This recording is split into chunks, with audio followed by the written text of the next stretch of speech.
नमस्कार। प्रतिदिन अखबार संपादकीय ऑडियो में आपका स्वागत है। हेडलाइंस। मुख्य समाचार इस प्रकार हैं। अमेरिका रूस टकराव में भारत का हो रहा नुकसान। दैनिक भास्कर। देश की नियामकी व्यवस्था में खामियां। Business standard. जैसी करनी वैसी भरनी। हिंदुस्तान। साफ होने के करीब पर पशुपति से तिरुपति का लाल गलियारा। अब संपादकीय विस्तार से। अमेरिका रूस टकराव में भारत को हो रहा नुकसान। दैनिक भास्कर। ट्रंप ने भारत को सस्ती दरों पर तेल सप्लाई करने वाली रूस की दो प्रमुख कंपनियों पर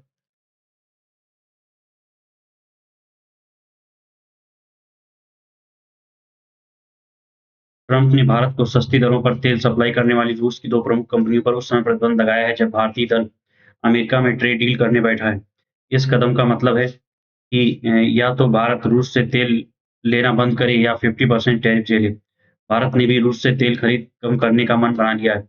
भारत चाहेगा कि ट्रंप सरकार न केवल सजा के रूप में अगस्त में थोपे गए 25% सेकेंडरी टैरिफ को खत्म करे, बल्कि 25% सामान्य टैरिफ को भी 17% से कम करे। फिलहाल इसमें देरी से 12 करोड़ रोजगार देने वाले एमएसएमई सेक्टर्स पर असर पड़ने लगा है। तस्वीरों तस्वीरों का दूसरा पहलू है कि चूंकि भारत अपनी जरूरत का 85% तेल आयात करता है, इसलिए अगर रूस की जगह अन्य वैश्विक बाजार से लेगा तो उसे करीब 45 अरब डॉलर का नुकसान होगा। वैसे तो अ, भारत ने पहले भी अमेरिकी नीति के अनुपालन में अपनी वाणिज्यिक स्वायत्तता छोड़ी है। ईरान पर यूएस प्रतिबंध के कारण भारत ने उससे तेल खरीदना बंद कर दिया था। वेनेजुएला की तेल की खरीद रोकने का भी यही कारण था। लेकिन रूस से भारत के संबंध अलग रहे हैं। वह पिछले कई दशकों में गाढ़े वक्त का दोस्त साबित हुआ है। रूस रूस भी भारत की मजबूरी समझ रहा है। हालांकि उसने कहा है कि कोई भी राष्ट्र अपनी आत्मगौरव की कीमत पर फैसले नहीं ले सकता।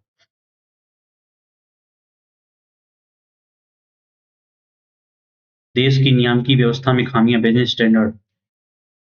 एमएस साहू और सुमित अग्रवाल लेखक वकील हैं जिनका नियामक निकायों में कार्य करने का अनुभव है। देश में शक्तियों के बंटवारे की बहस पारंपरिक रूप से संवैधानिक ढांचे के भीतर विधायिका, कार्यपालिका और न्यायपालिका पर केंद्रित रहती है। बहरहाल, आज कहीं अधिक बड़ी चुनौती शास्त्रीय त्रयी से इतर इस शास्त्रीय त्रयी से इतर नियामकीय संस्थाओं में निहित है। नियामक अपने-अपने क्षेत्र में छोटे स्वयंभू राज्यों की तरह काम करते हैं और इस दौरान वे एक साथ अर्ध-विधायी, कार्यकारी और अर्ध-न्यायिक शक्तियों का इस्तेमाल करते हैं।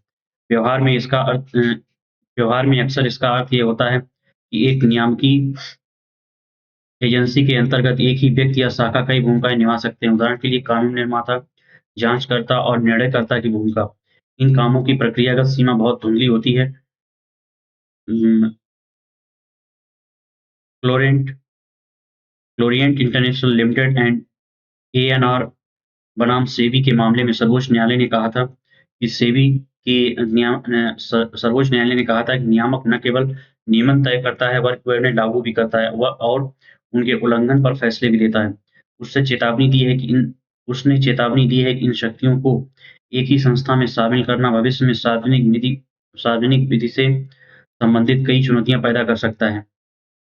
अब इस बात की जरूरत महसूस की जा रही है कि कार्यकारी और अर्ध न्यायिक कामों में अलग-अलग किया जाए अब इस बात की जरूरत महसूस की जा रही है कि कार्यकारी और अर्ध न्यायिक कामों को अलग-अलग किया जाए ताकि ये सुनिश्चित किया जा सके कि तथ्य स्थापित करने वाले लोगों को दंड देने के अधिकारी लोगों से अलग किया जा सके। विशाल तिवारी बनाम भारत संघ 2024 मामले में सर्वोच्च न्यायालय ने भारतीय प्रतिभूति एवं विनिमय बोर्ड सेबी को निर्देश दिया कि अर्ध न्यायिक और कार्यकारी शाखाओं में अंतर रखा जाए। प्रतिस्पर्धा कानून में एक तुलनात्मक संस्थागत डिजाइन मौजूद है, जहां महानिदेशक कार्यालय भारतीय प्रतिस्पर्धा आयोग से अलग स्वतंत्र रूप से काम करता है। कई नियामक ये परंपरा जानते हैं कि किसी एक पूर्णकालिक सदस्य के अधिकार क्षेत्र से उत्पन्न मामलों का निर्णय किसी अन्य सदस्य द्वारा किया जाता है। इसके बावजूद अक्सर व्यवहार में यह पृथक्करण नाकाम हो जाता है। कंपनी कानून के तहत राष्ट्रीय वित्तीय रिपोर्टिंग प्राधिकरण एनएफआरए को अपनी कार्यप्रणाली को अलग-अलग विभागों में संगठित करने का निर्देश दिया गया है। हालाँकि ऑडिट गुणवत्ता समीक्षा को अनुशासनात्मक कार्यों से अलग करने के कारण दिल्ली उच्च न्यायालय ने डेलॉयट हस्किंस बनाम भारत संघ 2025 मामले में एनएफआरए द्वारा जारी कई कारण बताओ नोटिस और अंतिम आदेशों को रद्द कर दिया। इस निर्णय के विरुद्ध अपील स्वीकार करते हुए सर्वोच्च न्यायालय ने एनएफआरए को अंतिम आदेश जारी करने और उन्हें लागू करने से रोक दिया है, जब तक कि मामले का निर्णय नहीं हो पाता। अमेरिका में में बात अमेरिका में बात इसके उलट है। वहाँ प्रतिभूति एवं विनिमय आयोग यानी एसईसी और संघीय व्यापार उद्योग अपने-अपने जांच स्टाफ और निर्णय लेने वाले आयुक्तों के बीच कठोर विभाजन रखते हैं। अमेरिकी सर्वोच्च न्यायालय ने हाल ही में एसईसी बनाम जरकेसी मामले में इस सिद्धांत पर दोबारा बल दिया है और कहा है कि एसईसी अपने आंतरिक प्रशासनिक कानून न्यायाधीशों का उपयोग धोखाधड़ी के मामले में दीवानी दंड लगाने के लिए नहीं कर सकता, क्योंकि ऐसा करना संविधान द्वारा प्रदत्त ज्यूरी ट्रायल के अधिकार का उल्लंघन होगा। जब दंड या जुर्माना दंडात्मक प्रकृति का होता है, तो उसका निर्णय न्यायालयों द्वारा ही किया जाना चाहिए। अर्ध-विधायी और अर्ध-न्यायिक कामों का मिश्रण और दिक्कत ये है क्योंकि इसमें कानून बनाने वाले और निर्णय करने वाले एक ही व्यक्ति होते हैं। ये वैसा ही है जैसा कि संसद कानून बनाए और उनके उल्लंघन के मामलों में निर्णय भी थे। एनएफआरए का अनुभव बताता है कि कैसे नियामक विधायिका द्वारा तय सुरक्षा उपायों के क्रियान्वयन में नाकाम हो सकते हैं। हर नियामक को यह उम्मीद करना सही नहीं है कि वह खुद ऐसे उपाय अपनाएगा। भारतीय ऋण शोधन अक्षमता एवं दिवालिया बोर्ड आईबीबीआई ने आरंभ में ऐसे नियम बनाए थे जो एक महत्वपूर्ण सुरक्षा प्रदान करते थे। किसी जांच से जुड़े पूर्णकालिक सदस्य को उसके निर्णय में भाग लेने की अनुमति नहीं होगी। बाद में इस प्रावधान में संशोधन कर इसे केवल संलिप्तता तक सीमित कर दिया गया। एक तकनीक बदलाव दिखने में मामूली लग सकता है, लेकिन इसके गंभीर प्रभाव हैं। इससे उन सदस्यों को जिनका जांच से पर्यवेक्षण या संस्थागत संबंध रहा है, उन्हीं मामलों का निर्णय करने की अनुमति मिल जाती है, जिसकी निगरानी उन्होंने की थी। अपने विधायी अधिकार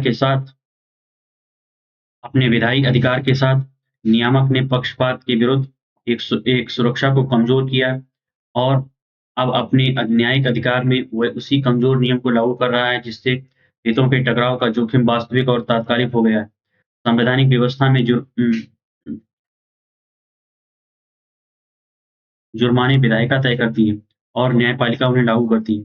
1990 के दशक के आरंभ तक यह सोचा भी नहीं जा सकता था कि सरकार के बाहर कोई संस्था जुर्माना लगा सकती है।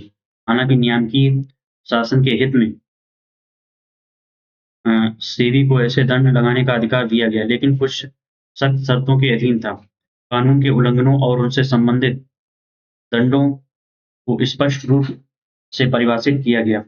सेबी केवल केंद्र सरकार द्वारा बनाए गए नियमों के तहत ही ये दंड लगा सकता था और लगाए गए जुर्माने की राशि भारत की संचित निधि में जमा की जानी थी। यह दृष्टिकोण अन्य नियामकीय कानूनों में भी अपनाया गया। समय के साथ उल्लंघनों और प्रतिबंधों की सूची सहायक कानूनों और अधीनस्थ निर्देशों के माध्यम से लगातार विस्तृत होती गई। उदाहरण के लिए सेबी अधिनियम किसी भी विनिमय के प्रावधान के उल्लंघन को दंडनीय बनाता है, जिससे नियामक को नियम बनाकर नए उल्लंघन तय करने का अधिकार मिल जाता है। कुछ मामलों में स्वयं विनियमों के अनुपालन न करने पर दंड निर्धारित किए हैं। उदाहरण के लिए सेबी स्टॉक ब्रोकर नियम 1992 में ब्रोकर्स द्वारा की गई विभिन्न चूकों के लिए जुर्माने की एक विस्तृत श्रृंखला निर्धारित की गई है। इस तरह का रुझान अन्य नियामकीय क्षेत्रों जैसे बीमा, पेंशन और दूरसंचार आदि में भी देखा जा सकता है। यहाँ तक कि परिपत्रों में भी समय के साथ उल्लंघनों की सूची को लगातार विस्तृत किया है। उदाहरण के लिए 2020 में सेबी द्वारा जारी एक परिपत्र ने सेबी सूचीबद्धता दाखिल और प्रकटीकरण आवश्यकता विनियम 2015 के तहत 28 विशिष्ट उल्लंघनों को सूचीबद्ध किया है और उनके लिए जुर्माने निर्धारित किए हैं, जिन्हें स्टॉक एक्सचेंज द्वारा लगाया जाना था और निवेशक संरक्षक कोष में जमा किया जाना था। नियामक की स्वीकृति से जारी हालिया स्टॉक एक्सचेंज परिपत्र ने ब्रोकर्स के लिए दंड ढांचे को तर्कसंगत बनाते हुए 12 नए जुर्माना प्रावधान जोड़े। इसका प्रभाव यह है कि नियामक स्वयं ही उल्लंघन की परिभाषा तय करता है और स्वयं या अपने प्रतिनिधियों को दंड लगाने का अधिकार भी देता है, जो विधायी और न्यायिक कार्यों के मिश्रण के खतरे को उजागर करता है। भारत का नियामकीय परिदृश्य नए मोर्चों पर विस्तारित हो रहा है, जैसे फिनटेक, डेटा संरक्षण, जलवायु प्रशासन आदि। ऐसे में नियामकों को सीमित शक्तियां देने की प्रवृत्ति बढ़ती जाएगी। नियामकों को अधिकार संपन्न बनाने में कुछ भी गलत नहीं है। आधुनिक बाजार मजबूत प्रगतिशील संस्थाओं की मांग करते हैं, लेकिन शक्ति के साथ प्रतिरोध भी आना चाहिए। नियामकों को भी हितों के टकराव के मामले में सावधानी बरतनी चाहिए।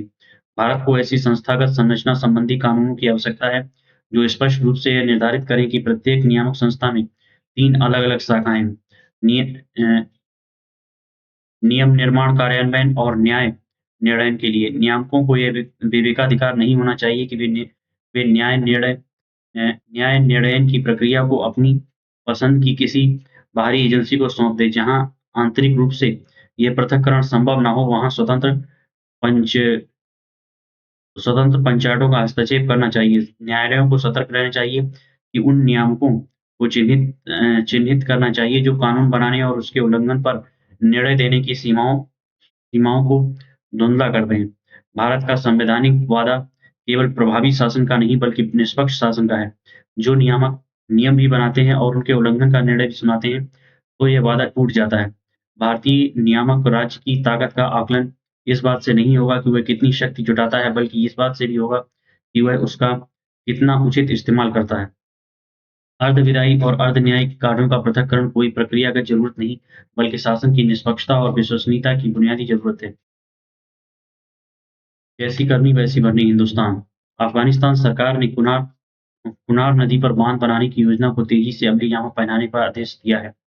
तो यकीनन इससे पाकिस्तान की चिंताएँ बढ़ जानी चाहिए, क्योंकि इस बांध के बनने के बाद कुनार की धारा को नियंत्रित करने में काबुल सक्षम हो जाएगा और इससे पाकिस्तानी प्रांत खैबर पख्तूनख्वा की खेती-किसानी के अलावा उसके कई पेयजल और पानी बिजली परियोजनाएँ भी प्रभावित होंगी। दरअसल कुनार नदी पाकिस्तान के चित्राल क्षेत्र से निकलती है और अफ़गानिस्तान में 300 किलोमीटर तक बहती हुई दोबारा पाकिस्तानी नदी काबुल में आ मिलती है। अफ़गानिस्तान अपने अपने बहाव क्षेत्र में इस पर 3 बांध बनाने की योजना बना रहा है। उनके जल मंत्री मुल्ला अब्दुल लतीफ़ मंसूर ने एक्स पर अपनी पोस्ट में यह साफ कर दिया है कि अफ़गानों को अपने जल प्रबंधन का पूरा अख्तियार है। ज़ाहिर है, पहले ही गर्मी के दिनों में पानी की भारी किल्लत से जूझते पाकिस्तान का संकट और गहराएगा, क्योंकि पहलगाम आतंकी हमले के बाद भारत पहले ही सिंधु नदी जल समझौते को स्थगित कर चुका है और उसकी ओर ले जाने वाले प्रभाव को रोक भी चुका है। तालिबान सरकार के इस रुख की तात्कालिक वजह पाकिस्तान के साथ हालिया झड़पें बताई जा रही, जिसमें दर्जनों बेकसूर अफ़गानी मारे गए हैं और 400 से भी अधिक ग्रामीण जख्मी हुए। मगर वास्तविकता यह है कि वर्षों से जारी अंदरूनी हिंसा की रफ्तार थमने के बाद तालिबान निज़ाम अब दुनिया के देशों से वैधता हासिल करना चाहता है। रूस ने तालिबान सरकार को मान्यता भी दे दी और अब भारत समेत कई पड़ोसी देशों के साथ अपने संबंधों को मजबूती देने के लिए काबुल ने अपनी सक्रियता बढ़ा दी है। अफ़गान विदेश मंत्री और आमिर खान मुत्ताकी का भारत दौरा इसी दिशा में उठाया गया गया कदम था।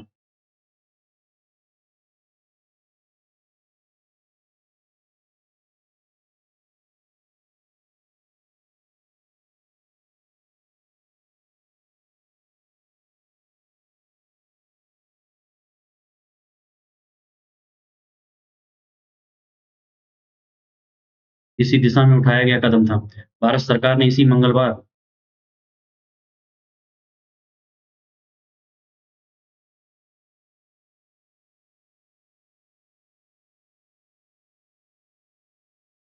भारत सरकार ने इसी मंगलवार को काबुल में अपने दूतावास को फिर से बहाल कर दिया। इस्लामाबाद को यह सब नागवार गुज़रना ही था। वह नहीं चाहेगा काबुल और नई दिल्ली के रिश्ते दोस्ताना हों। क्योंकि ऑपरेशन सिंदूर के रूप में भारतीय सीमा में अपने किसी दुस्साहस की कीमत वह भली-भांति जान चुका है, इसलिए वह अब अपने पुराने साथी तालिबान के साथ ही उसने मोर्चा खोल दिया है। पड़ोसी देशों के खिलाफ षड्यंत्र रचने की कुटिल नीति ने ही पाकिस्तान को आतंकियों को अपनी गोद में बिठाने पर मजबूर किया है और इसका खामियाजा खुद उसके समाज की अर्थव्यवस्था को भुगतना पड़ रहा है। वह अमेरिका व चीन जैसी बड़ी शक्तियों का मोहरा बनकर रह गया है। विडंबना यह है कि कंगाली के कगार पर पहुंचकर भी वह ईमानदार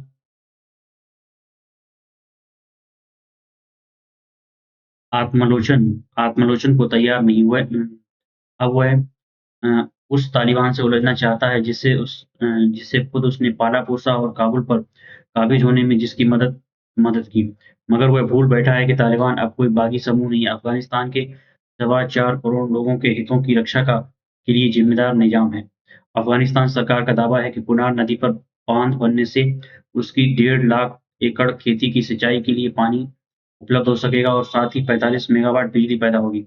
ज़ाहिर है, ये बाँध परियोजना उसकी ऊर्जा ज़रूरतों और खाद्य सुरक्षा के लिहाज से बेहद अहम है। ऐसे में वह उस पड़ोसी पाकिस्तान के प्रति क्यों कोई मुकाबला बरते जो उसके लोगों के दमन करने, उन्हें मारने पर आमादा है।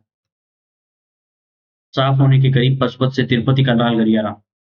दिलीप त्रिवेदी, सेवानिवृत्त महानिदेशक, केंद्रीय रिजर्व पुलिस बल।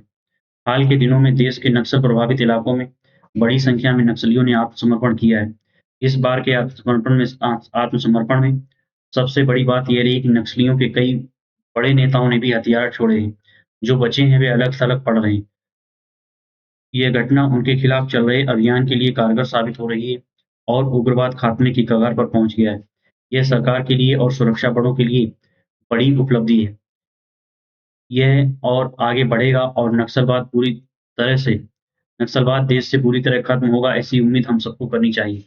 जब हम नक्सलवादी जब हम नक्सली उग्रवाद के खतरों की बात करते हैं, तो हमें यह ध्यान रखना चाहिए कि यह उग्रवाद उस तरह का नहीं है जैसा कश्मीर और पूर्वोत्तर में रहा है, जहाँ देश से ही अलग होने की बात की जाती है।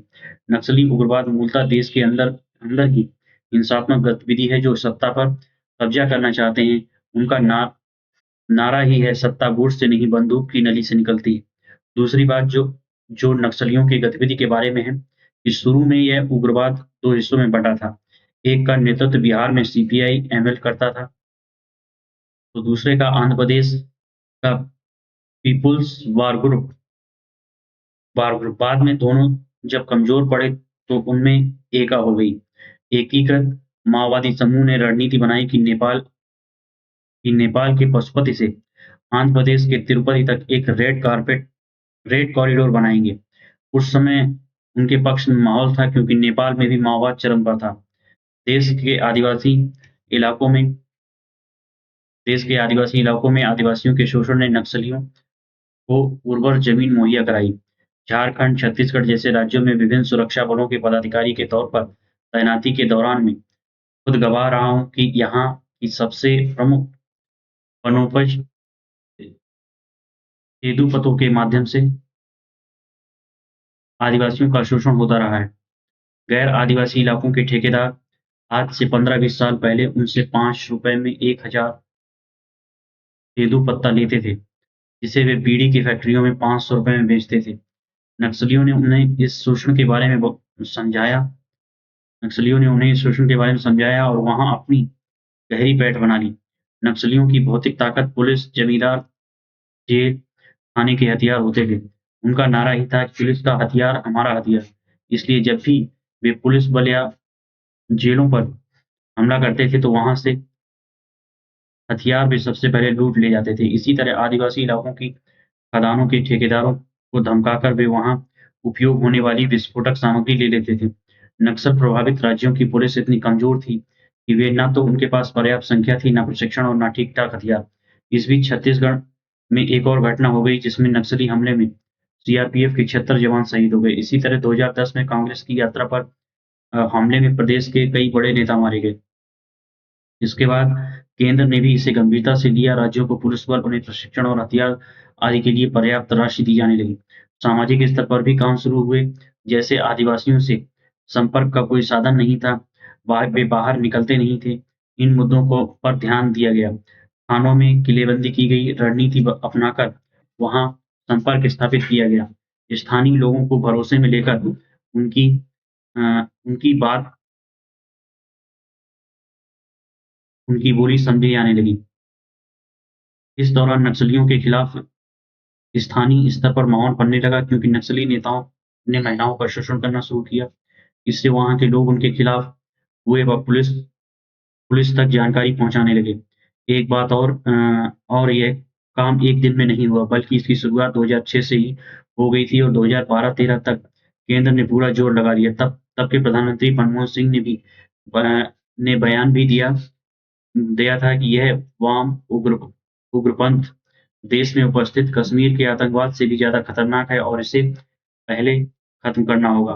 तो दशकों के गंभीर प्रयास, सबके सहयोग से जो अभियान शुरू हुआ है, उसका परिणाम अब दिख रहा है। आगे भी ऐसा चलता रहा तो ये लाल आतंक देश से समाप्त हो जाएगा, ऐसा विश्वास सबको रखना चाहिए। धन्यवाद।